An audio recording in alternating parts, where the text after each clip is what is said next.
This is the One Girl Revolution podcast, a podcast that highlights the stories of world-changing women and girls across the country. We hope that these stories inspire you, but even more so, we hope that these stories help you to see your own value, your purpose, and your power to change the world through your life. Every woman and girl is a One Girl Revolution.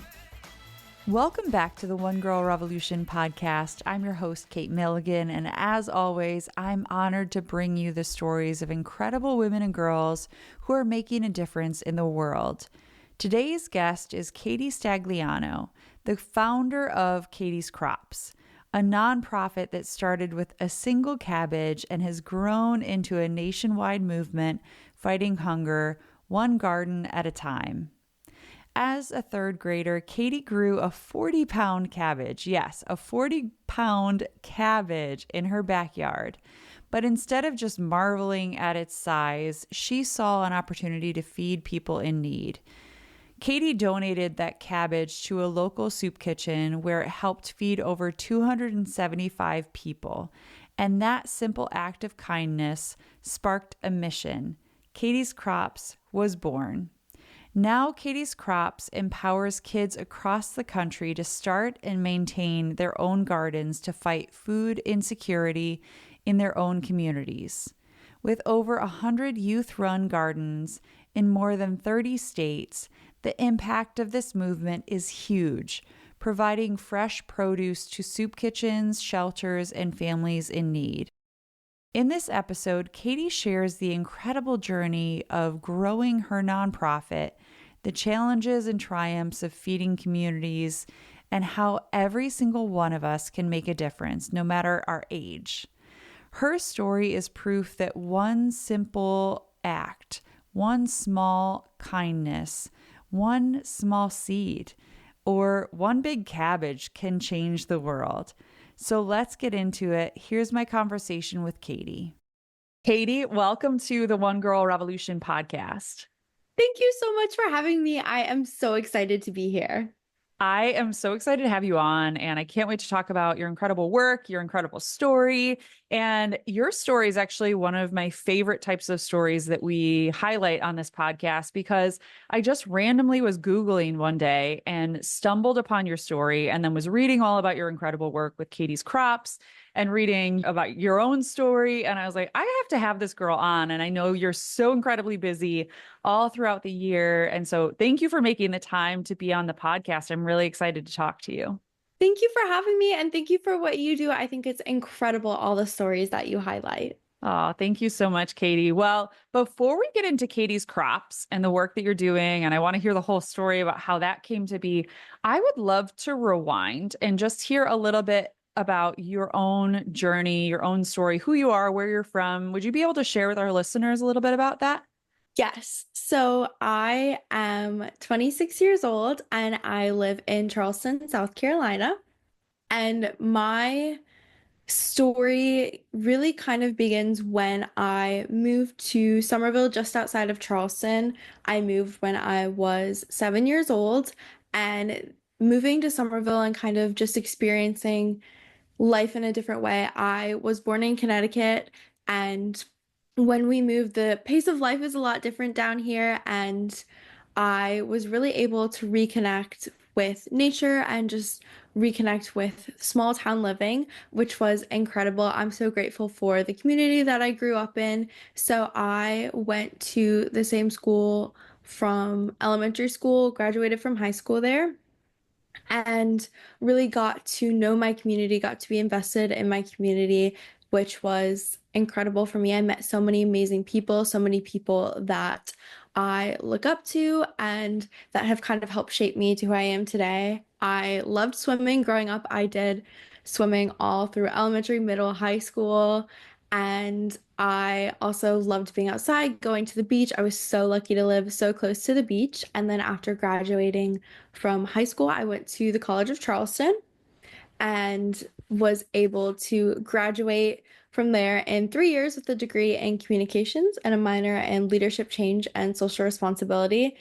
And I really just think that the Low Country Charleston holds such a special place in my heart and has really shaped me into who I am today. And I feel so fortunate to live in a place that really just has embraced me, embraced my work, my family, and kind of helped me on this path of youth service and this journey in the nonprofit world that's really changed my life forever.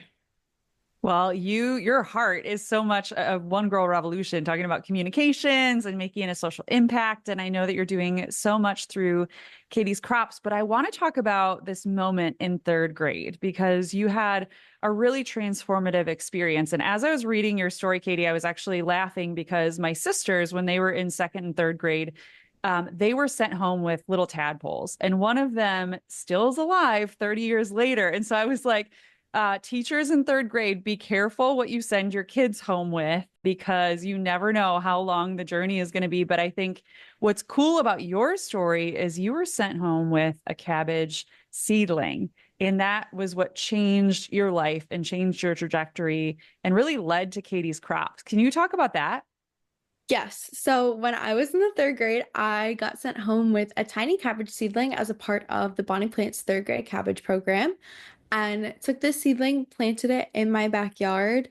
My brother and I, when we would get home from school, we would water and weed around it. I even built a cabbage cage around it, which I know sounds kind of strange, but there had been deer eating my neighbor's shrubs. And so I went to my grandfather, we constructed a cabbage cage. It was wooden posts with chicken wire wrapped around it, and it did the trick. No deer touched my cabbage. And that tiny cabbage seedling grew to be a 40-pound cabbage. And I was astonished. It was quite literally the size of my 4-year-old brother.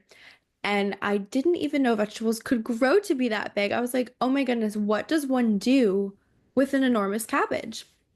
And every night before I sat down to dinner, my dad would always tell us just how fortunate we were to be sitting down to a healthy meal, and how there are some families who go to bed hungry or rely on soup kitchens for what might be their only meal of the day. And so then that is when I got the idea that really changed my life forever. I thought I have this enormous cabbage, far too much for my family and I to eat. What if I donate it to a soup kitchen and was able to serve it to those who might not otherwise have a meal?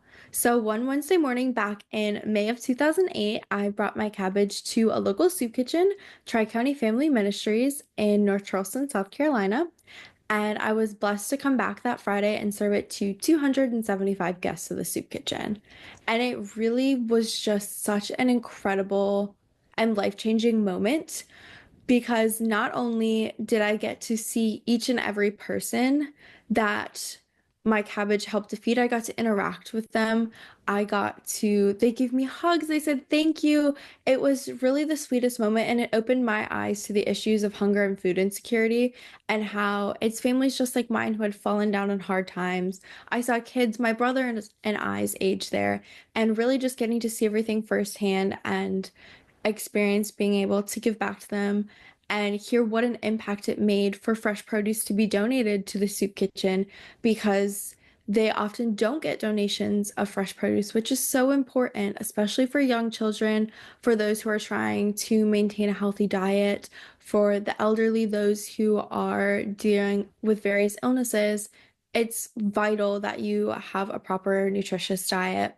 And so this whole experience, I thought, wow, I really was able to make an impact doing something that I had so much fun with.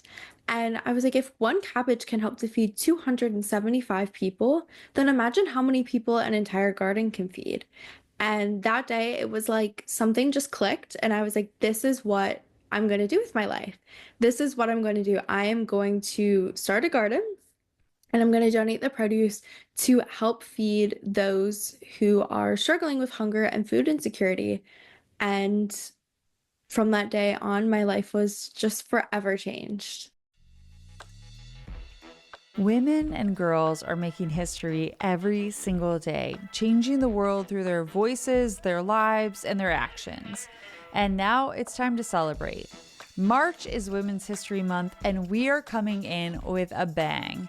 Join us for The Power of Her, a celebration of women making history, hosted by One Girl Revolution on Saturday, March 1st from 6 to 8 p.m. at the Congregation in Detroit, Michigan. Experience the magic of a live video podcast recording featuring incredible women and girls and their stories. Dance the night away with DJ Mint. Shop and support women-owned social enterprises at our exclusive One Girl Revolution marketplace. Connect, celebrate, and be inspired by incredible women and girls shaping history throughout Metro Detroit. The Power of Her is a historic event that you don't want to miss. Sign up today and join us on March 1st from 6 to 8 p.m. at the Congregation in Detroit. I love those spark moments because I think a lot of times we have those in our life, but sometimes we miss them, right? Where you're not paying attention and you just bulldoze past because we're all busy. We have so much going on, and how beautiful. And I'm sure it was a beautiful experience for your family as well. Here you are, this kid, and you grow this cabbage, you donate it, then you go and work at the soup kitchen, and here your eyes are being opened to, like you said, food insecurity and the struggles of everyday people, because it's people just like all of us, right? It's like one person just had a bad week or a bad month and they end up at a soup kitchen because they don't have money to buy food for their families, or they lost their house, or just so many different, like one thing could happen to lead somebody to end up there. And like you said, a lot of the soup kitchens, because they're feeding so many people, they don't have the ability and they don't have the resources to feed their people fresh produce and fresh vegetables and all of that. And so you're really answering such a big need. But I think about like you as a third grader, it must have been so transformative for your family to also be moved by that experience. It was a very important day, I think, for all of us. And I am so blessed to have such a supportive family and to have really my whole family involved in what I do. Not only was I able to go back to the soup kitchen and serve my cabbage, but my little brother came with me and he was there passing breads and desserts out as well. And my mom and dad were there. And the whole experience, getting to experience that as a family, and then knowing that I had their support moving forward with everything that I wanted to do as I really moved forward with this garden in my backyard. And then slowly Katie's Krops continued to expand, and it turned from one garden in my backyard to approaching my school and saying, hey, this is what happened with my cabbage. I would love to do more, and starting a garden at my school. And then Katie's Krops coming into fruition and becoming a nonprofit, and just having my parents support through all of that and having them say, you can do anything that you put your mind to. And so, as crazy as it is for me to think about now, 17 years later, I started a nationwide nonprofit at 9 years old because I grew a cabbage seedling, donated it to a soup kitchen, and they were there being supportive. And they said, you can do anything you want. And I said, amazing, this is what I want to do. I want to help those struggling with hunger and food insecurity. And so Katie's Krops was born right after I grew my cabbage and donated it, and we are a nationwide nonprofit with a mission to empower youth to start and maintain vegetable gardens and donate their produce to feed those in need, as well as assist and inspire others to do the same. Well, you are such an inspiration. And I love your story too, because it inspires hopefully parents that are listening or other kids that are listening. We can make a difference at any age. And I think about this revolution truly that you started just as a kid saying, I can do this. I'm going to do this one step at a time, and getting, your own family's garden involved in it, and then schools, and then growing it into this nonprofit that now I'm thinking about all the kids that I know around the world and families. Like, we can all do something. And it's so simple, right? If you have a garden already, like, grow a few extra things that you can then donate. For people that are listening, Katie, can you talk about, I know that you've grown and evolved so much over the 17 years, and I know that you have different chapters across the country. Can you talk about, for people that are listening, what is Katie's Krops and how does it work? Like, how do you guys do the work that you do? So we are a youth-based nonprofit because when I grew my cabbage, I was only 9, and I really saw the impact that youth are able to make from a young age. And I feel like there are a lot of incredible organizations out there that are led by adults and that focus on empowering adults. And I also wanted to provide an outlet to youth and show them that it really doesn't matter how young or how old you are, you can make an impact. And so we started with obviously the garden in my backyard, and then I approached my school. And then after getting the kids in my school involved, we had kind of a couple of gardens in the local area in Somerville where all the produce from these gardens was donated to soup kitchens, homeless shelters, directly to families in need. Wherever we saw the greatest need, we would share fresh produce with them. And after that, I began to receive some media coverage, and kids from across the country began to reach out and they said, how can we support you? How can we join you? And so that is when the Katie's Krops grower search began. So we have Katie's Krops growers from all across the country. And once a year, we do a grower search. It's open to kids between the ages of 7 and 16 to apply to join our growing family. And you'll get the funding and the support and kind of the educational materials, everything that you need to start a garden in your community where the produce is donated to those in need. So we have people with gardens in their backyards, gardens at their church, their library, their school, their anywhere that they have access to the land and the permission to use it, they start a garden there. We support them every step of the way, and then they share the produce with wherever they see the greatest need in their community. And it's really an amazing opportunity for these youth to have responsibility over something that is truly changing their community and being able to see firsthand the impact that they're making. So since Katie's Krops began, the amazing youth growing family has grown and donated over 700,000 pounds of fresh produce shared with those in need in their communities. And I am so immensely proud of them, and they make such an incredible impact. And then another arm of what we do at Katie's Krops is our Katie's Krops dinners. And these dinners began in 2010. The local soup kitchen that I was donating my produce to in my community had to unexpectedly shut their doors due to lack of funding. It was called the Palmetto House, and I had just started bringing my produce there. I'd become really connected with the staff there, with the residents who came and utilized the meals that they had there. And one day I remember my mom and I showed up. We had huge baskets of produce ready to donate, and there was a sign on the door that said, "We're closed." They had lost a major grant and they just immediately had to shut their doors. And it was so upsetting because I was so worried for those in my community that had become reliant on the Palmetto House for meals. I was like, what is going to happen?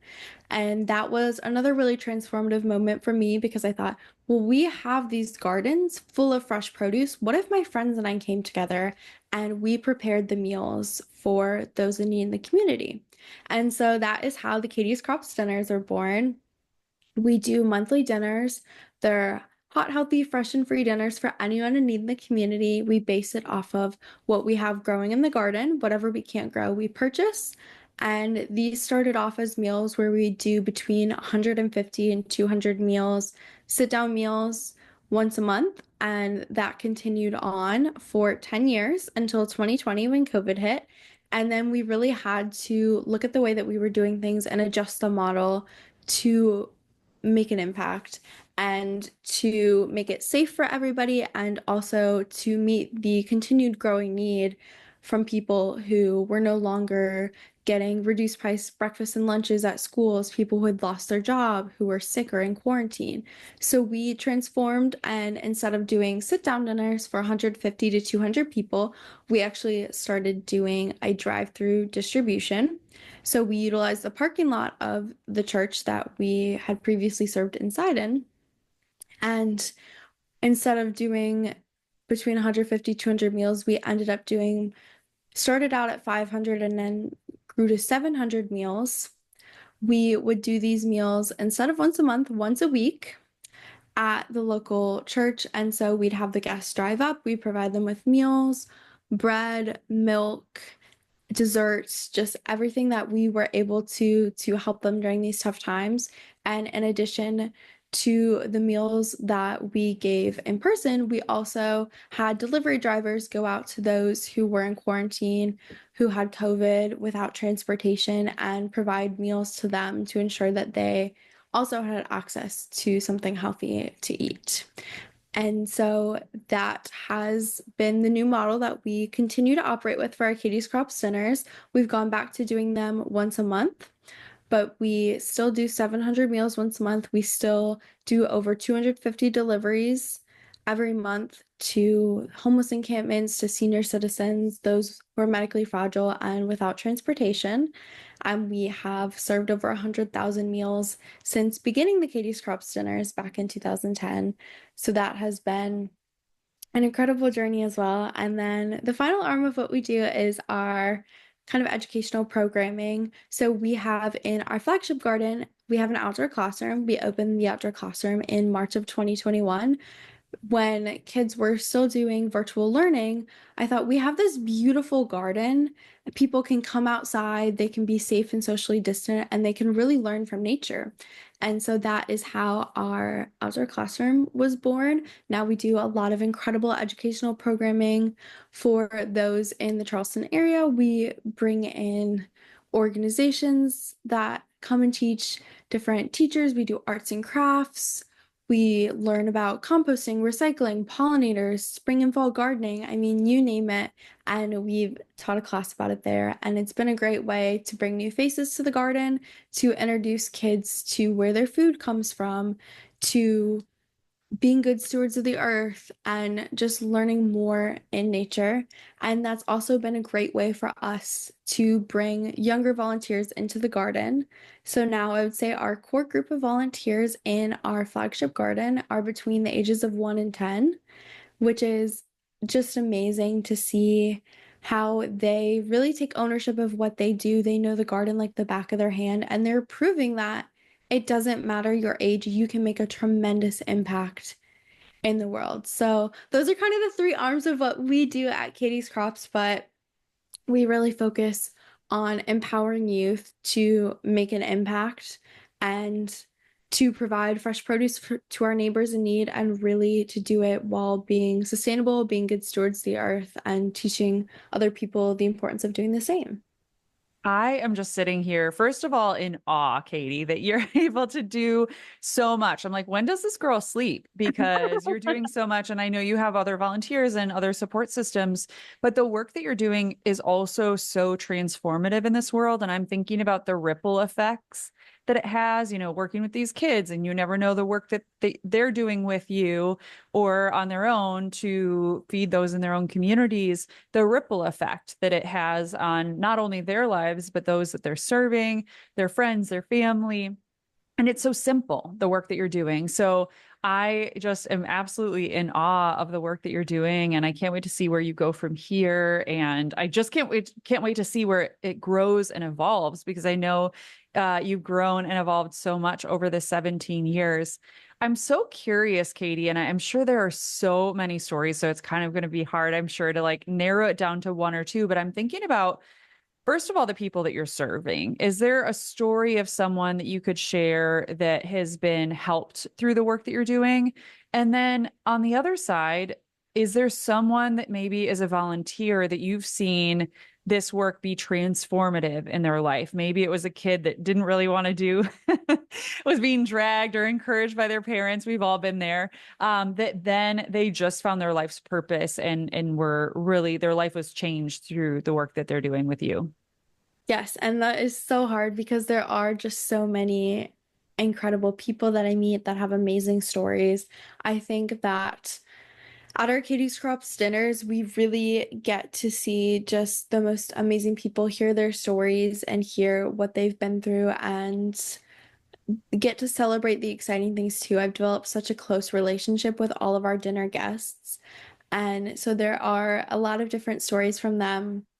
But one that happened the most recently was at our dinner a couple of months ago. We had two homeless guests that had walked for miles to come to the dinner, and they came and we were able to give them a meal and give them a drink, and they were sitting down talking to us, sharing their stories. And we have two people, one from the local sheriff's department and the local police department that come and help out with our dinners as well, and also help us distribute meals to those at some of the local homeless encampments and the shelters.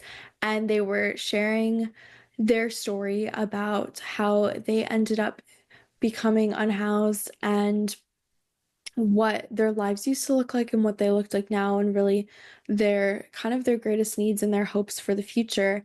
And because they were able to come to this center and interact with our volunteers, the individuals from law enforcement were actually able to get them housing and set them up and provide them with housing. And then take it one step further, they had shared that they were from out of state and they come into state, and now they were out of work and really struggling. And so they were able to get them a place to stay until they were able to get them a bus ticket and secure them trip back home to their families and really give them the chance to start over. And it was just the most incredible thing that happened, because you never know someone's situation, someone's story, what they've been through until you walk in their shoes. But I truly believe that it was just meant to be, that they were in the right place at the right time and that everyone was able to connect. And now these guests who had to walk miles for a meal are now able to be safe and home with their family and getting to start their life over. And so that was something that meant a lot to me, and also just shows the power of community and working together, and how we're able to make an impact when we really take time to understand what someone's going through, the ways that we can best help them, and how it might not be something that one person can do alone, but working together, we can make a huge impact. So I was very, very excited to hear just how well they were doing and how their life is really turning around. Yeah, I just feel so blessed to be surrounded by such incredible people who would do anything to help their neighbors in need. You said the word community, and that's so much of what you're doing too, where it's like, I see you, I'm listening to you, I'm hearing you, and what can we all do to support one another? And like, it's just the transformative power of sharing a meal with people. We all experience that every day, right? Sharing a meal with your family or your friends, and just the camaraderie and conversations that happen. But that's such a powerful story that they were just sharing their hearts and their struggles, and that people that were at that dinner were like, hey, let me help you. This is how I can help you. It's just, it's so important and so critical in this world. It is, and you never, I think sometimes we take for granted just how much it means to have connection with others, and sharing a meal with someone, sharing what's going on with your life. That is something that's so important and that's so necessary to so many people. And I think that's one of my favorite parts about the Katie's Krops dinners, is that I get to spend time talking to each and every guest. I get to celebrate their triumphs with them. I get to be there during their tough times, see how I can help them, how I can support them. And so that's something that means a lot to me. I love everyone that comes to the dinners. They're truly like a second family to me. So just being able to be there for those moments means a lot to me. And also being able to see how we work together in the community, and also our young volunteers, how they're able to really step up and make an impact. And I think looking at all of the volunteers, especially the core group of volunteers that are very young, who have quite literally grown up in the garden. We've had one volunteer family, their son took his first steps in the garden.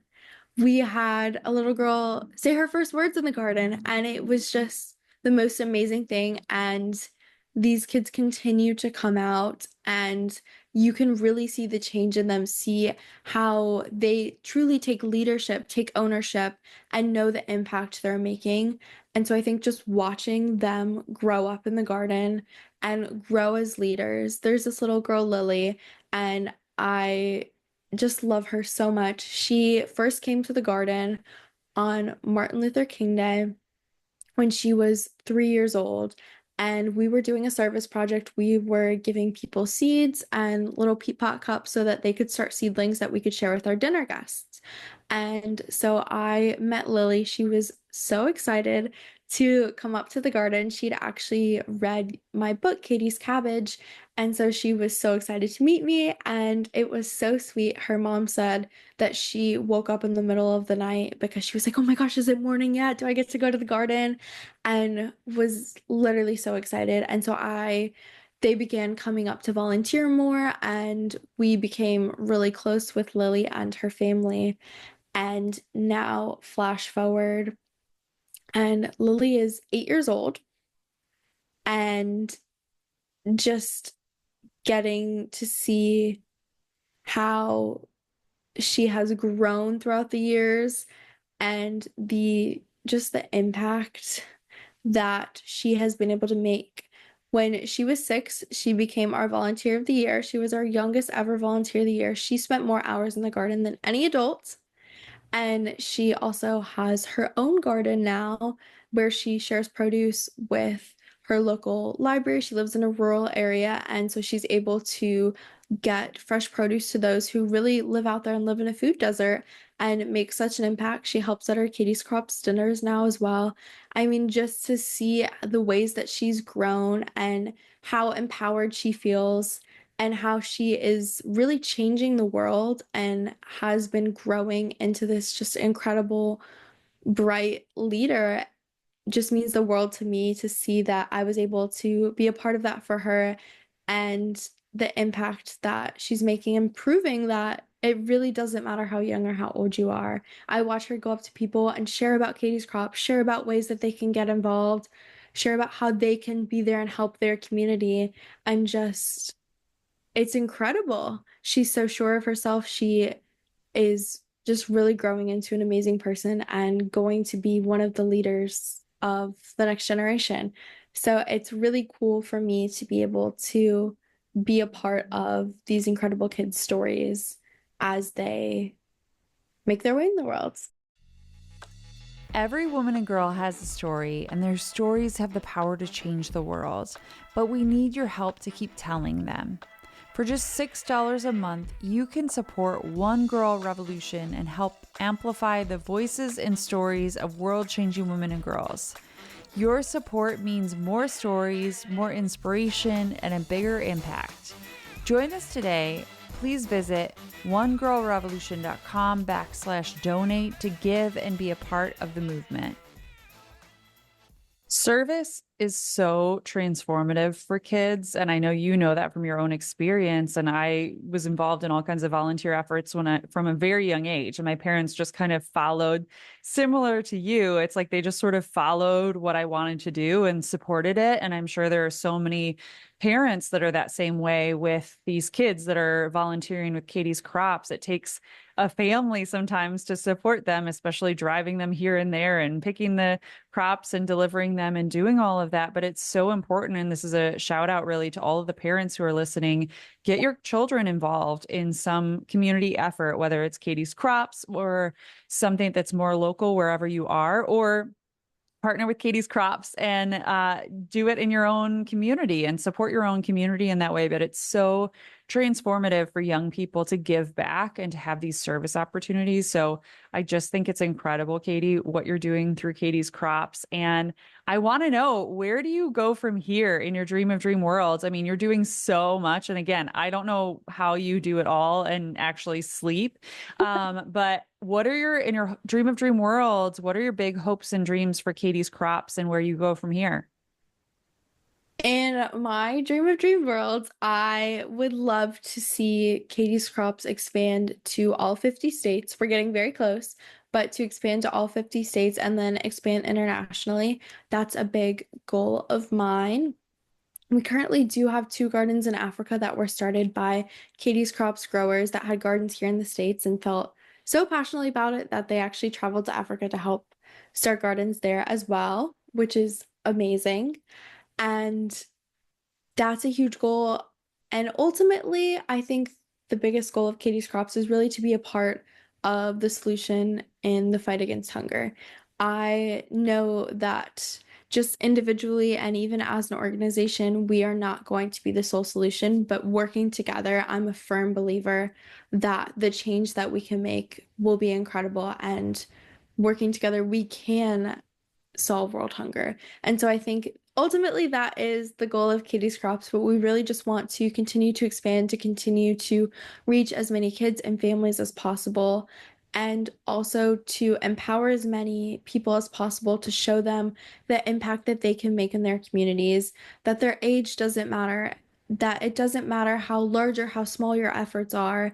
And if gardening isn't your passion, if there's something else you're passionate about, really just follow your heart. Find that one thing that you truly believe in, the thing that you want to do to change the world. Find your 40-pound cabbage and use it to change your life, set you down a path of service, and make an impact in the world. We can all do something, and it doesn't have to be starting a nonprofit organization. It can just be doing something in our own communities or jumping on board to an organization like yours to help grow the impact and help others. So for people that are listening, Katie, I will be sure to put your website, your social media, the link to your book, Katie's Cabbage, so people can check it out. What can people do to support your work, and what can they do to get involved? So, if you happen to be in the area of Charleston, South Carolina, you can always sign up to volunteer with us. But there are lots of other ways you can get involved. You can make a donation to support our efforts. You can donate to support our dinners, to support our outdoor classroom, to support our growers from across the country. We also have an Amazon wish list of items that will directly support us as well. And then I would also encourage you to see what you can do in your community. If you have a vegetable garden, maybe plant some extra crops so that you're able to share them with your community. Find out what the greatest need is in your community and do something to give back, do something to make an impact. And also, we would love for you to follow along with our journey on social media and kind of spread the word. We just finished up this year's Katie's Krops grower search, but we will have a new grower search opening up in the fall. So definitely stay tuned for that. If you or someone you know is between the ages of 7 and 16, keep an eye out for that to apply to become a Katie's Krops grower next year. And I will be sure to keep tabs on it, Katie, and I will share on our social media so that people, when the search reopens, that people can get involved in that way. And like I said, I will put your website, your social media, all the different ways that people can get in touch with you in the show notes so they can easily follow everything that you're doing and easily get involved.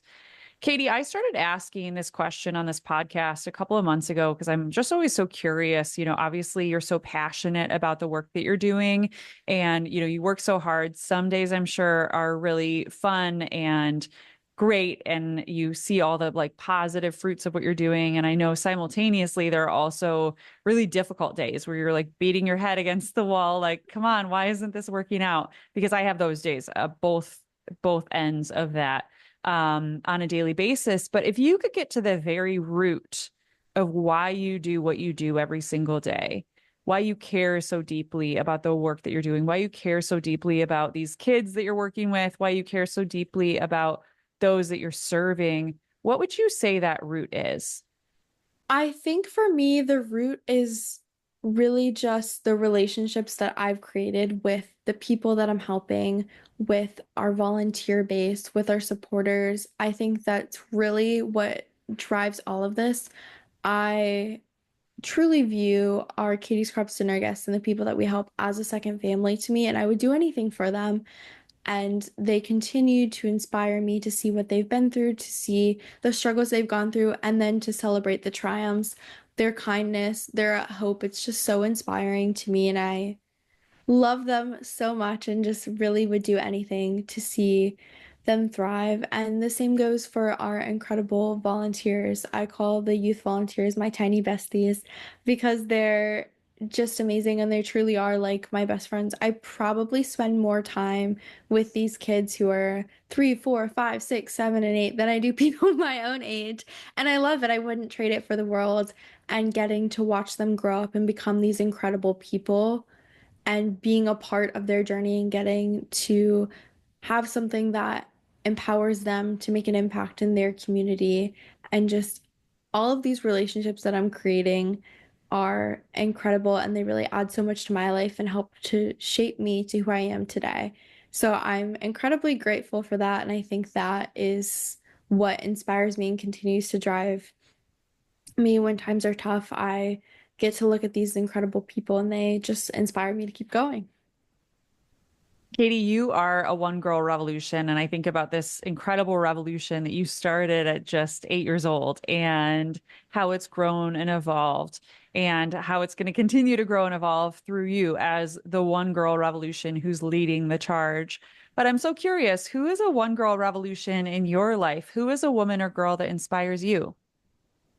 That is such a tough question. And I think it's kind of a multifold answer. I think for one, it's the incredible young volunteers like Lily who are really changing the world and proving that age is just a number and getting to see the impact they're making and just how passionate they are about everything.